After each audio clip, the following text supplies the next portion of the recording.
Shalom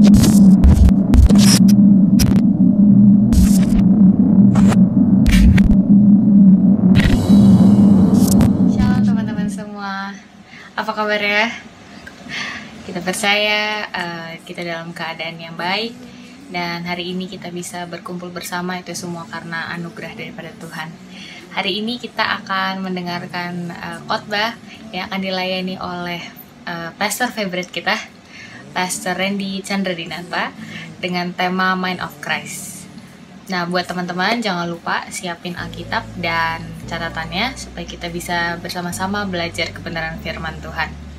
Sebelum dilanjutkan ke ibadah kita, ada beberapa pengumuman, yaitu komsel kita masih terus diadakan lewat Zoom meeting, dan linknya akan diberikan di WA group kita.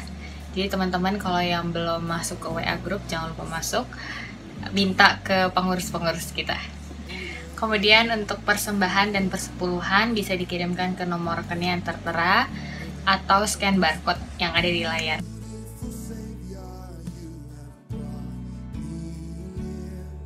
Ibadah master plan minggu depan akan dilayani oleh Pastor Andreas Ferian.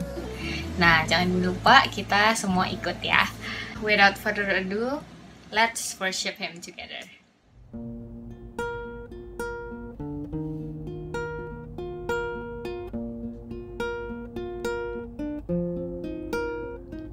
Ya Tuhan, tiap jam ku memerlukanmu.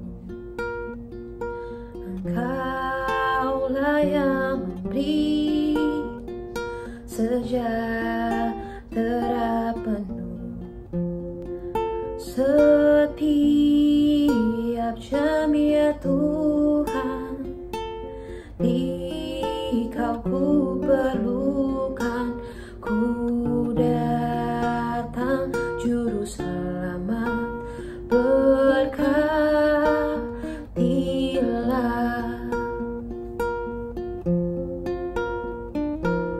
Ya Tuhan, tiap jam dampingi hamba-Mu.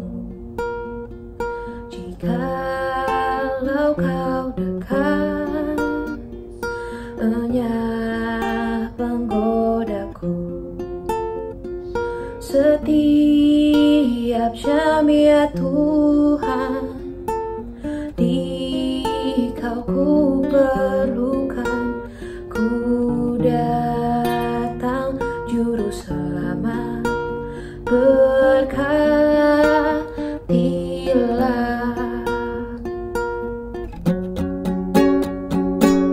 Ya Tuhan, tiap jam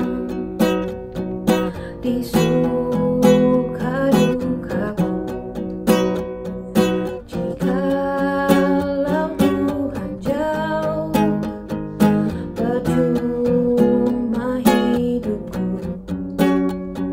Setiap jam ya Tuhan, Dikau ku perlukan. Ku datang juru selamat, berkatilah.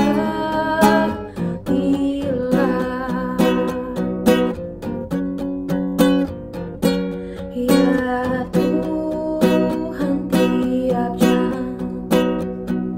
ajarku maksud-Mu. Beri janji-Mu benar di dalam hidupku. Setiap jam ya Tuhan, Dikau ku perlukan. Ku datang juru selamat,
Bapa, terima kasih Tuhan Yesus, terima kasih Roh Kudus untuk siang hari ini. Terima kasih kami boleh menyembah-Mu semua hanya karena kasih karunia-Mu Tuhan. Layakan setiap hati kami Tuhan untuk boleh Tuhan sucikan, Tuhan murnikan Tuhan, dan segala apa yang kami lakukan, kami berikan siang hari ini boleh terus menyenangkan hati-Mu. Karena hanya Engkau yang setia Tuhan, hanya Engkau yang patut kami tinggikan, kami puji, kami sembah. Karena hanya Engkau satu-satunya Bapa kami yang kekal Tuhan. Kiranya setiap, gak cuma siang hari ini doang, tapi hidup kami boleh terus menyenangkan hati-Mu Tuhan. Kami mau lebih lagi menyembah-Mu. Kami serahkan semuanya ke dalam tangan-Mu Tuhan.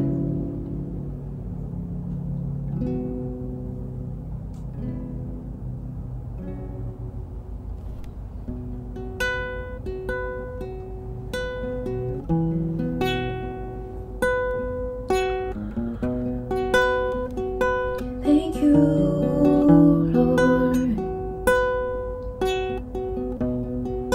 Kau Bapa kami yang kekal, hanya Kau Tuhan. Thank you, Tuhan. Kasih yang sempurna telah ku terima dari-Mu,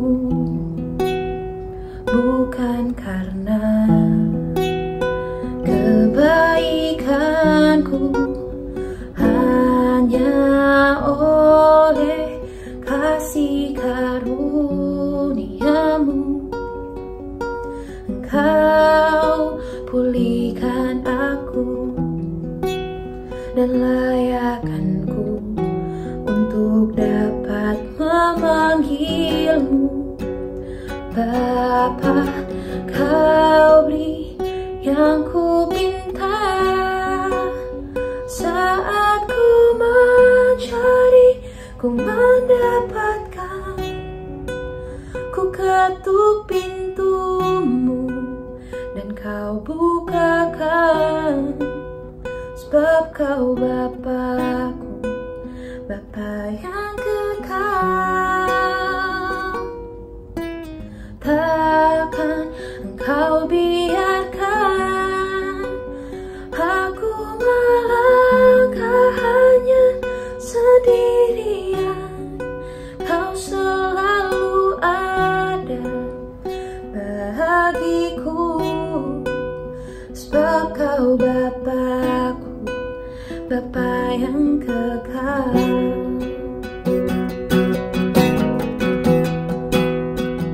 Thank you, Jesus.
Terima kasih ya Tuhan, Kau udah selalu setia pada kami Tuhan. Di saat kami tidak setia, Tuhan tetap setia. Jikalau kami menjauh dari Tuhan, Tuhan gak pernah pergi sedikit pun dari kami Tuhan. Terima kasih. Dari sejak kami kecil, dari sejak kami belum mengenal-Mu Tuhan, Tuhan tetap terus mengasihi kami, bahkan sampai detik ini, ketika kami masih jatuh bangun, Kau tetap terus ada di samping kami Tuhan. Terima kasih buat segala Tuhan. Kami serahkan perjamuan kudus Om Amos yang akan memimpinnya juga Tuhan. Berkati Bapak Gembala kami selalu Tuhan, juga Kak Randy yang akan memberitakan firman-Mu. Kami percaya gak ada yang sia-sia Tuhan. Ubah setiap hati kami Tuhan dari dalam. Roh Kudus berkuasa penuh. Tanpa perlu izin kami, Roh Kudus, Kau bekerja secara luar biasa dalam setiap kehidupan kami Tuhan. Biar kami menjadi anak-anak terangnya Tuhan yang terus memuliakan nama-Mu. Thank you Tuhan. Hanya di dalam nama Tuhan Yesus Kristus kami telah berdoa. Amin. Shalom guys, puji Tuhan. Kita sudah masuk bulan September ya. Kalau udah berber tuh biasanya udah mulai musim hujan. Tapi sekarang kalau ngomong cuaca kadang-kadang jadi beda ya. Dulu kalau udah berber ya itu musim hujan, tapi sekarang kalau berber tuh masih panas ya. Ya nggak tahu ini apakah karena perubahan iklim atau segala macam ya. Tapi yang pasti adalah kita harus tetap setia kepada Tuhan. Apapun cuacanya, musimnya, kita percaya musim-musim kehidupan kita itu selalu ada dalam rangkaian rancangan Tuhan yang luar biasa. Gimana kabarnya orang-orang muda MP Youth? Saya percaya ada yang sudah mulai sekolah, ada yang mulai kuliah ya. Kalau yang kuliah tuh September biasanya mulai ya. Tetap semangat, tetap percaya akan penyertaan Tuhan. Memang kita kadang-kadang bete di rumah terus ya. Anak-anak muda memang menurut survei banyak anak-anak muda pengen ibadah lagi secara onsite. Tapi kita terus berdoa supaya kita bisa kembali ibadah secara onsite. Dan Tuhan melindungi kita, Tuhan melihara hidup kita. Mari kita persiapkan hati kita untuk terima perjamuan kudus. Ya, kita berdoa. Mari kita berdoa. Bapa Surgawi, biarlah setiap kami Tuhan menjadi orang-orang muda yang selalu mempercayai akan anugerah Tuhan, kebaikan Tuhan. Apapun kondisi masalah pergumulan yang dihadapi oleh anak-anak-Mu, orang-orang muda ini Tuhan, biarlah Tuhan campur tangan dalam kehidupan kami. Biar kami menjadi orang-orang muda yang mempersembahkan hidup kami kepada Tuhan sebagai persembahan yang hidup kudus, berkenan kepada Tuhan. Itu menjadi ibadah kami yang sejati.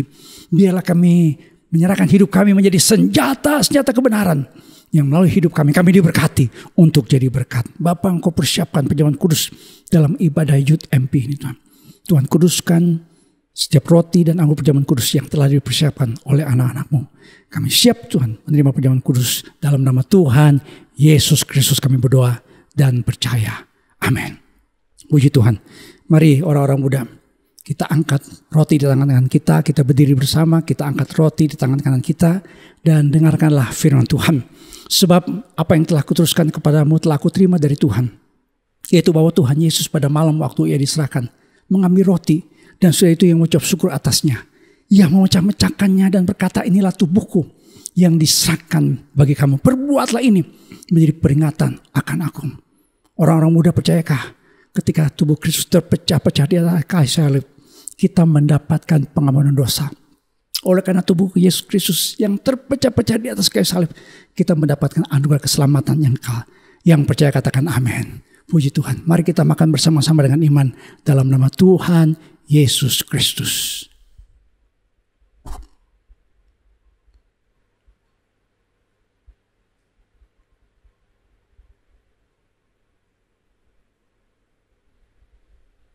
Puji Tuhan. Mari kita angkat cawan di tangan kanan kita dan dengarkanlah firman Tuhan ini. Demikian juga yang mengambil cawan sudah makan lalu berkata, cawan ini adalah perjanjian baru yang dimeteraikan oleh darahku. Perbuatlah ini setiap kali kau minumnya menjadi peringatan akan aku. Orang-orang muda yang dikasih Tuhan, percayakah oleh darah Yesus Kristus yang tercurah di atas kayu salib kita mendapatkan pengampunan dosa, penyucian dari segala dosa kita. Oleh karena darah Yesus Kristus, hati nurani kita yang jahat telah disucikan oleh darah Yesus, sehingga kita memiliki keberanian percaya menghampiri hadirat Tuhan yang Maha Kudus. Saudara percaya, orang-orang muda yang percaya katakan amin. Mari kita minum bersama dengan iman dalam nama Tuhan Yesus Kristus.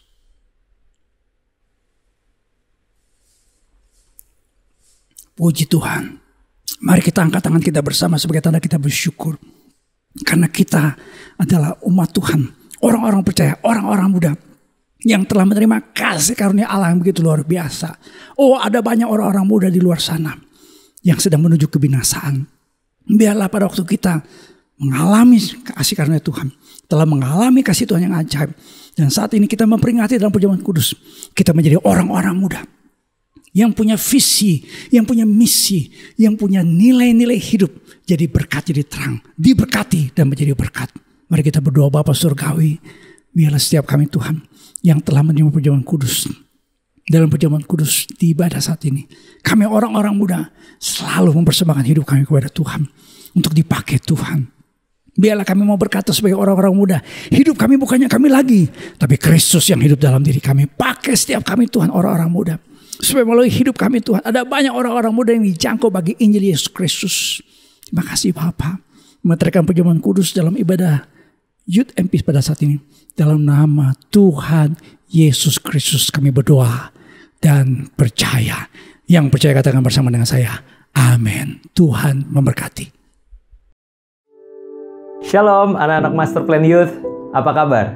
Senang sekali Kak Randy Chandra Dinata pada kesempatan kali ini boleh kembali menyapa teman-teman semua dan boleh diberikan kesempatan untuk menyampaikan kebenaran firman Tuhan di online service kita kali ini. Teman-teman, gak berasa kita udah sampai di bulan ke-9 di tahun 2021. Artinya sebentar lagi Natal. Dan rasanya kok cepet banget ya waktu berlalu, tiba-tiba udah mau Natalan lagi. Tapi satu hal yang bisa kita syukuri adalah bahwa keadaan hari ini itu jauh lebih baik dari kemarin. Angka penyebaran COVID-19 udah semakin melandai dan kita bisa lebih tenang daripada beberapa waktu yang lalu. Namun ini bukan berarti kita bebas berkeliaran teman-teman. Ya, kita tetap masih harus menjaga protokol kesehatan. Kalau masih bisa di rumah saja, stay at home, ya, jangan berkeliaran kemana-mana. Dan pastikan tidak ada gelombang COVID-19 berikutnya ya di tengah-tengah bangsa dan juga kota kita. Amin teman-teman ya. Kita tetap semangat sama-sama berjuang nih supaya keadaan semakin membaik. Nah, di bulan September ini, GBI Ebenezer memiliki tema khusus.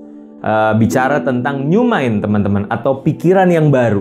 Dan seperti biasanya, di setiap minggunya, Master Plan Youth akan menggali lebih dalam dengan tema-tema yang spesifik yang berhubungan tentang new mind. Dan di minggu pertama ini, kita akan membahas satu tema yang berjudul Mind of Christ. Mind of Christ, atau pikiran Kristus. Nah, seperti apa sih kita anak-anak muda itu belajar untuk mengenal dan mengenakan pikiran Kristus di dalam setiap kehidupan kita? Ya, kita akan belajar mengenai hal itu, teman-teman. Hal pertama yang mesti kita ketahui adalah bicara tentang mindset atau paradigma. Pola pikir itu adalah sesuatu yang sangat penting di dalam kehidupan kita sehari-hari. Karena di setiap harinya, kita akan diperhadapkan dengan berbagai pilihan. Dan bagaimana pola pikir kita, mindset kita, cara kita memandang kehidupan ini akan mempengaruhi bagaimana kita mengambil pilihan tersebut menjadi sebuah keputusan dan akan kita terapkan dalam bentuk perilaku dan tindakan kita sehari-hari, teman-teman. Apakah kita akan menjadi orang yang berhasil di dalam kehidupan ini? Orang yang berdampak bagi sesama dan pada akhirnya mempermuliakan nama Tuhan? Atau sebaliknya, kita akan menjadi orang yang gagal.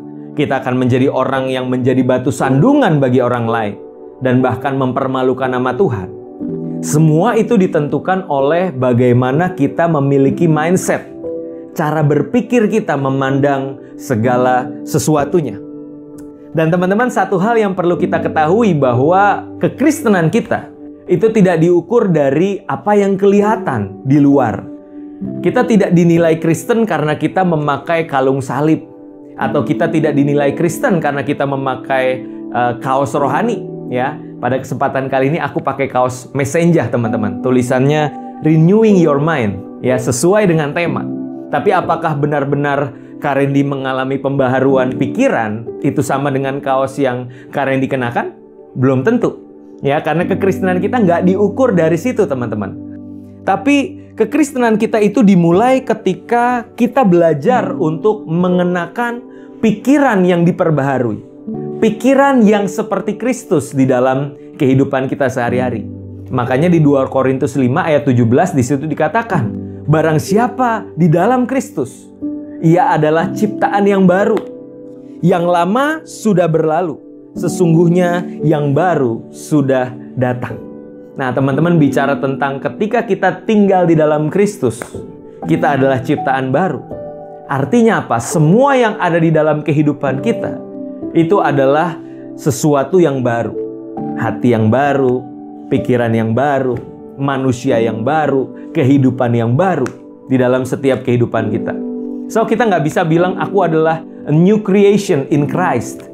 Tapi pola pikir kita nggak mau untuk ubah menjadi pola pikir yang seperti Kristus, teman-teman. Nah, hari ini kita akan belajar lebih dalam bagaimana kita memiliki pikiran yang seperti Kristus di dalam kehidupan kita sehari-hari. Kita buka Alkitab kita dari Mazmur pasal yang pertama, ayat 1 dan 2. Mazmur pasal yang pertama, ayat 1 dan 2. Di situ firman Tuhan berkata, berbahagialah orang yang tidak berjalan menurut nasihat orang fasik, yang tidak berdiri di jalan orang berdosa, dan yang tidak duduk dalam kumpulan pencemooh. Tetapi yang kesukaannya ialah Taurat Tuhan, dan yang merenungkan Taurat itu siang dan malam. Nah, teman-teman, bagaimana kita memiliki pola pikir yang diperbaharui, yang terus menerus mengalami pembaharuan untuk menjadi seperti Kristus. Yang pertama, bicara tentang ini, teman-teman, kita belajar untuk membuka pikiran kita bagi hal-hal yang rohani. Ya, itu poin yang pertama, membuka pikiran bagi hal-hal yang rohani. Mazmur 1 ayat 2 tadi di situ dikatakan adalah, tetapi yang kesukaannya ialah Taurat Tuhan, dan yang merenungkan Taurat itu siang dan malam. Teman-teman, bagaimana kita memiliki sebuah pembaharuan budi, itu sangat ditentukan dari apa yang kita renungkan di dalam setiap kehidupan kita. Hal-hal apa yang kita izinkan masuk ke dalam diri kita. Apa yang kita dengar, apa yang kita lihat, apa yang kita baca, apa yang kita renungkan, itu akan sangat mempengaruhi pola pikir kita. Bagaimana kita membentuk pola pikir itu ditentukan dari apa yang kita lihat, apa yang kita dengar, apa yang kita baca, dan apa yang kita renungkan. Dan teman-teman, kalau kita perhatikan bahkan algoritma ya di sosial media, misalkan di Instagram atau YouTube, ketika kita terbiasa untuk membuka sebuah topik tertentu, maka apa yang disajikan di hadapan kita itu pasti nggak akan berbeda jauh dari apa yang kita telah lihat sebelumnya. Ya, misalkan aku suka sepak bola dan aku sering scroll lihat-lihat berita tentang sepak bola, maka nanti berita tentang sepak bola itu akan lebih banyak bermunculan di konten-konten di platform sosial media yang aku miliki. Ya, sepak bola, atau mungkin ada yang suka kulineran, maka yang keluar juga makanan demi makanan, ya. Lalu ada juga mungkin yang cewek-cewek tentang beauty vlogger, ya, skincare dan lain sebagainya, teman-teman. Bahkan termasuk di dalamnya juga hal yang aneh-aneh yang berhubungan dengan dosa mata, itu juga bisa muncul di timeline kita, teman-teman. Nah, pertanyaannya, apa yang sehari-hari ini kita izinkan untuk masuk ke dalam diri kita? Apakah itu hal-hal yang positif? Apakah itu hal-hal yang membangun? Atau justru itu adalah hal-hal yang negatif yang membawa kita menjauh daripada Tuhan, teman-teman. Oleh karena itu firman Tuhan katakan, mereka yang kesukaannya ialah merenungkan Taurat Tuhan itu siang dan malam. Ya, bagaimana kita memiliki sebuah pola pikir yang diubahkan adalah dengan menentukan apa sih yang menjadi perenungan di dalam setiap kehidupan kita. Sudahkah kita siapkan waktu yang terbaik untuk membaca dan merenungkan kebenaran firman Tuhan, teman-teman, di dalam setiap kehidupan kita? Sudahkah kita memperbanyak akses-akses untuk hal-hal yang positif, hal-hal yang rohani untuk masuk ke dalam kehidupan kita? Ya, mulai dari mungkin lagu rohani yang bisa kita dengar di YouTube, atau mungkin kita bisa dengar hal-hal yang membangun seperti khotbah. Ya, let's say khotbah barang 1 menit gitu ya, atau ada renungan-renungan singkat di Instagram. Kenapa kita tidak membuka diri kita untuk hal-hal tersebut bisa diakses ke dalam kehidupan kita, teman-teman?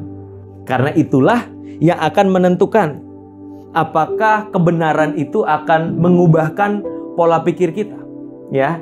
Tapi yang jelas gini, teman-teman, bukan soal banyak sedikitnya konten rohani, konten positif yang masuk ke dalam diri kita.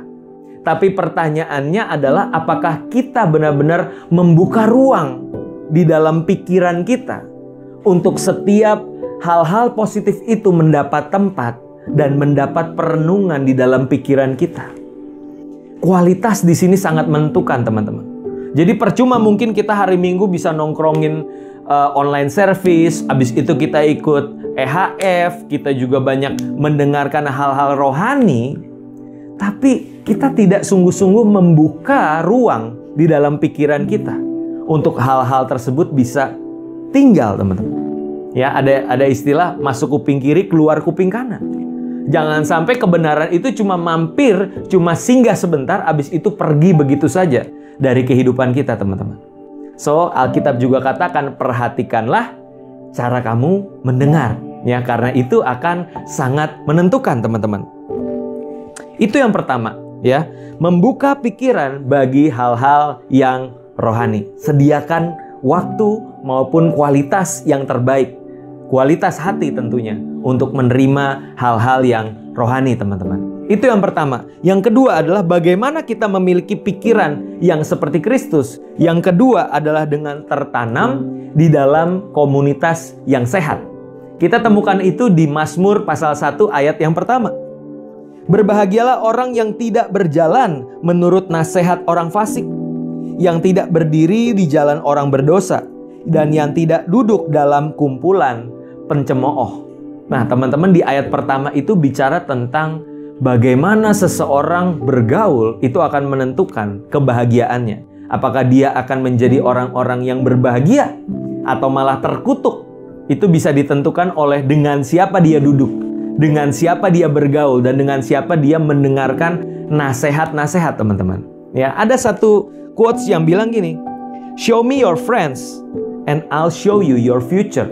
Ya, kasih tahu siapa aja temanmu, nanti aku akan kasih tahu seperti apa masa depanmu. Siapakah yang menjadi circle terdekat di dalam kehidupan kita?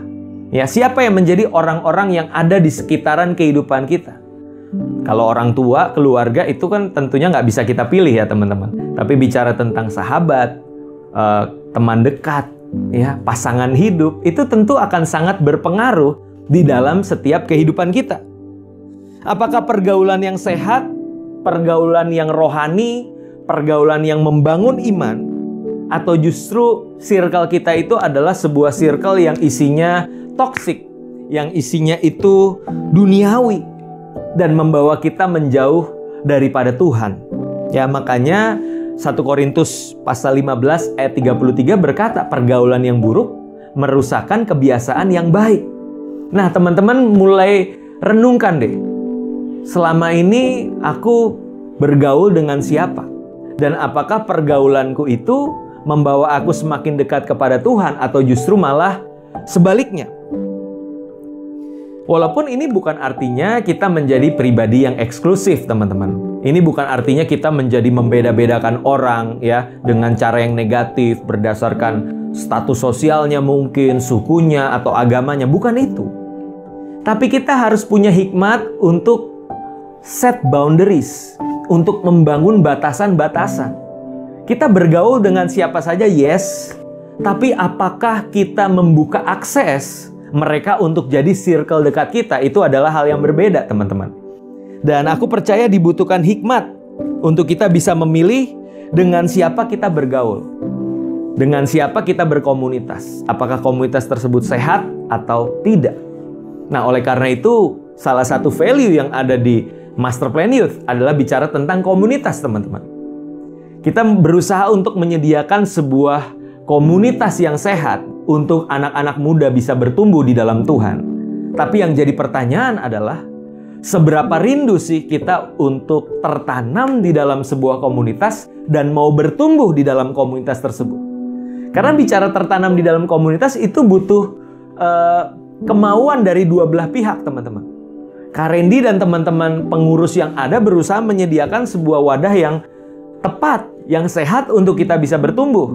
Tapi kalau dari teman-teman sendiri menutup diri, kalau dari teman-teman sendiri nggak punya niatan untuk tertanam dan bertumbuh di Master Plan Youth, maka mau teman-teman ada di dalam waktu yang cukup panjang di Master Plan, 3 tahun, 5 tahun, 7 tahun, atau bahkan seumur dengan Master Plan 10 tahun, itu tidak akan berarti apa-apa, teman-teman. Kalau kita sendiri tidak membuka diri, membuka hati dan pikiran untuk dibentuk di dalam komunitas yang sehat. Amin, teman-teman. Ya, jadi itulah dua hal yang Kak Randy bisa bagikan bagaimana kita memiliki pikiran yang seperti Kristus. Yang pertama adalah dengan membuka pikiran bagi hal-hal yang rohani, dan yang kedua adalah bagaimana kita tertanam di dalam komunitas yang sehat. Ya, jadi berhati-hatilah dalam memilih pergaulan, teman-teman. Nah, berikutnya yang terakhir, bagian terakhir yang Kak Randy mau bagikan adalah seperti apa sih yang dimaksud dengan mind of Christ itu? Pikiran yang seperti Kristus itu yang seperti apa? Kita buka Alkitab kita di Filipi pasal yang kedua, ayat 5-8, teman-teman. Filipi pasal yang kedua, ayat 5-8. Di situ firman Tuhan berkata seperti ini. Hendaklah kamu dalam hidupmu bersama menaruh pikiran dan perasaan yang terdapat juga dalam Kristus Yesus, yang walaupun dalam rupa Allah, tidak menganggap kesetaraan dengan Allah itu sebagai milik yang harus dipertahankan, melainkan telah mengosongkan dirinya sendiri dan mengambil rupa seorang hamba dan menjadi sama dengan manusia. Dan dalam keadaan sebagai manusia, ia telah merendahkan dirinya dan taat sampai mati, bahkan sampai mati di kayu salib. Nah, teman-teman, harusnya pemikiran, pola pikir yang seperti Kristus itu akan sangat berpengaruh secara praktikal, secara sehari-hari, dengan bagaimana kita berperilaku di dalam kehidupan kita, teman-teman. Mengenakan pikiran Kristus itu nggak bisa cuma sekedar berteori, tapi harus bisa diterapkan secara jelas, secara nyata di dalam setiap langkah kehidupan kita. Maka kita temukan di ayat 6, di situ dikatakan seperti ini. Pikiran dan perasaan Kristus itu adalah yang walaupun dalam rupa Allah, tidak menganggap kesetaraan dengan Allah itu sebagai milik yang harus dipertahankan, melainkan telah mengosongkan dirinya sendiri dan mengambil rupa seorang hamba dan menjadi sama dengan manusia. Wow, teman-teman, kita bisa temukan bahwa poin yang pertama bicara tentang mind of Christ itu adalah kerendahan hati, teman-teman. Betapa tidak kalau kita memandang Kristus yang walaupun dalam rupa Allah, dia adalah satu pribadi dari ketritunggalan Allah. Ya, Sang Firman, Sang Logos itu memilih untuk mengosongkan dirinya dan tidak menganggap kesetaraannya dengan Bapa sebagai milik yang harus dipertahankan. Dia merendahkan dirinya, teman-teman, untuk menjadi sama dengan manusia. Itu namanya rendah hati, teman-teman. Pencipta mau jadi sama dengan ciptaan, tapi nggak berhenti sampai situ. Saya selalu katakan bahwa kerendahan Kristus itu adalah kerendahan kuadrat. Karena selain dia sudah menjadi sama dengan manusia, dia bukan cuma jadi manusia. Dia bukan manusia yang petantang petenteng, yang lahir di kerajaan, lalu punya banyak prajurit, yang akan melindungi dia. Tapi di dalam keadaannya sebagai manusia, ia mengambil rupa seorang hamba. Hamba yang sederhana, hamba yang menderita, dan bahkan hamba yang mati di kayu salib. Kalau kita mengenal kerendah hatian seperti Kristus ini, aku percaya di dalam kehidupan kita sehari-hari, kita pun bisa untuk tidak egois, kita pun bisa untuk tidak baperan ketika kita tidak mendapatkan apa yang kita inginkan. Kita bukanlah pribadi yang mudah tersinggung ketika mungkin di tengah komunitas kita mungkin tidak mendapatkan penghargaan yang seharusnya. Kita tidak menjadi tersinggung dan baper, teman-teman. Tapi justru kita menyadari bahwa komunitas ini, kepentingan bersama ini jauh lebih besar daripada kepentinganku pribadi. Dan pemikiran seperti itu cuma bisa didapatkan ketika orang benar-benar mengerti seperti apa pikiran dan perasaan Kristus Yesus. Ya, saya percaya di tengah komunitas di Master Plan Youth juga bukan komunitas yang sempurna. Di situ pasti ada gesekan, di situ pasti ada konflik yang mungkin terjadi satu dengan yang lain. Tapi di dalam konflik tersebut, kalau ada kerendahan hati, aku percaya maka yang lahir itu adalah sebuah proses yang saling mendewasakan satu dengan yang lain. Karena di situ kita belajar untuk mematikan keegoisan kita dan mendahulukan kepentingan bersama. Itu yang namanya rendah hati, teman-teman. Ya, selanjutnya seperti apa mind of Christ itu? Kita temukan di ayat 8. Ya, ayat 8 bilang gini. Dan dalam keadaan sebagai manusia, ia telah merendahkan dirinya dan taat sampai mati, bahkan sampai mati di kayu salib. Teman-teman, ketika Yesus menjadi sama dengan manusia, dia mengambil rupa seorang hamba. Dan Alkitab katakan dia adalah hamba yang taat, bahkan rela mati di kayu salib. Nah, kalau kita belajar mengenakan pikiran Kristus di dalam kehidupan kita, maka poin berikutnya adalah kita harus mendahulukan ketaatan kepada Bapa. Itu lebih daripada kehendak pribadi kita. Ya, maka Yesus ketika berdoa di Taman Getsemani, ya Bapa, jikalau mungkin cawan ini lalu daripadaku. Itu kehendak pribadinya. Tapi doanya nggak berhenti sampai situ kan. Yesus berkata, tetapi janganlah kehendakku yang jadi, melainkan kehendakmu yang jadi. Wow, itu pikiran Kristus, teman-teman.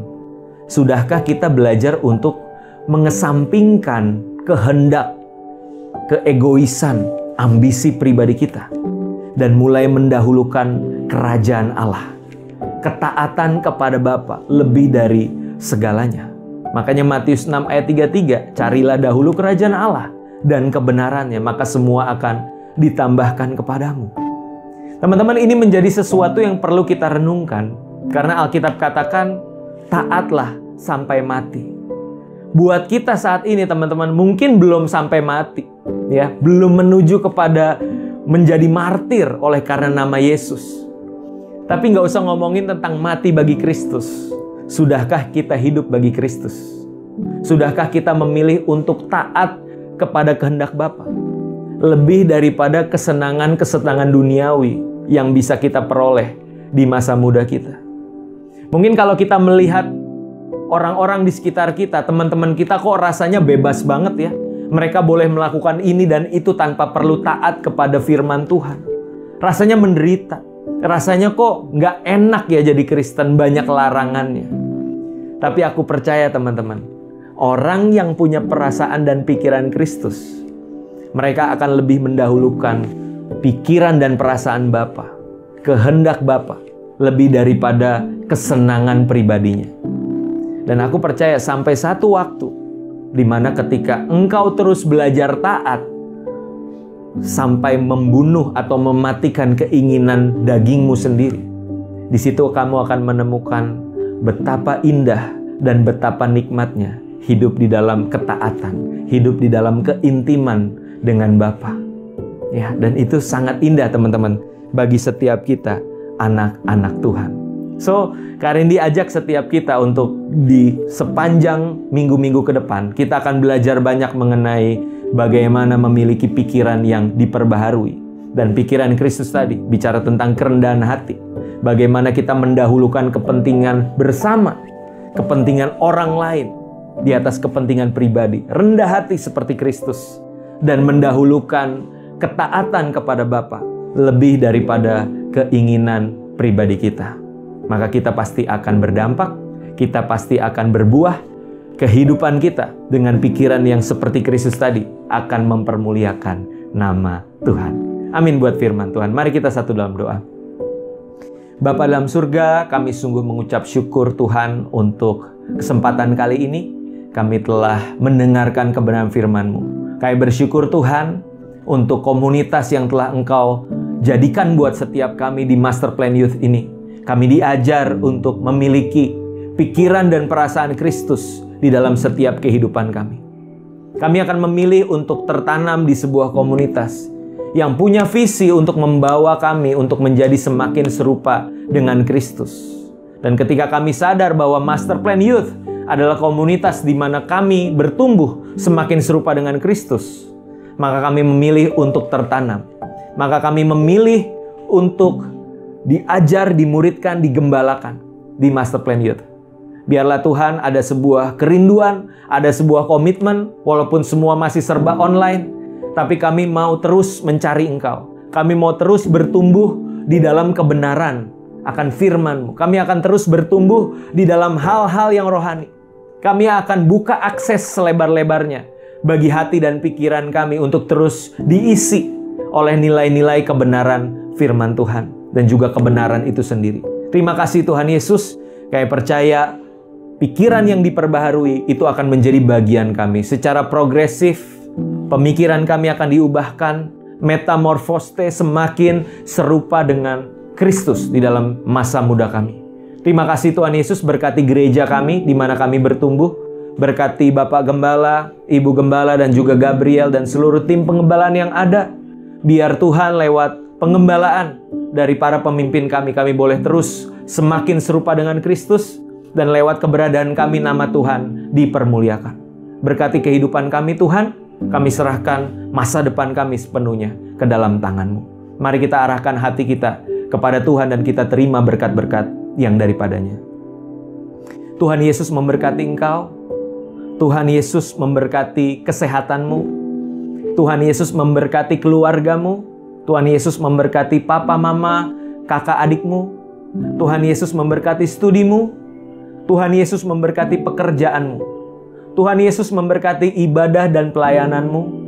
Tuhan Yesus memberkati engkau dengan masa depan yang gilang gemilang dan penuh dengan harapan. Biar apapun yang tanganmu kerjakan dibuatnya berhasil. Dan engkau diberkati untuk menjadi berkat buat banyak orang. Oleh karena itu terimalah segala berkat yang daripada Tuhan. Kasih karunia dari Bapa kita di sorga. Cinta kasih dari Tuhan kita Yesus Kristus.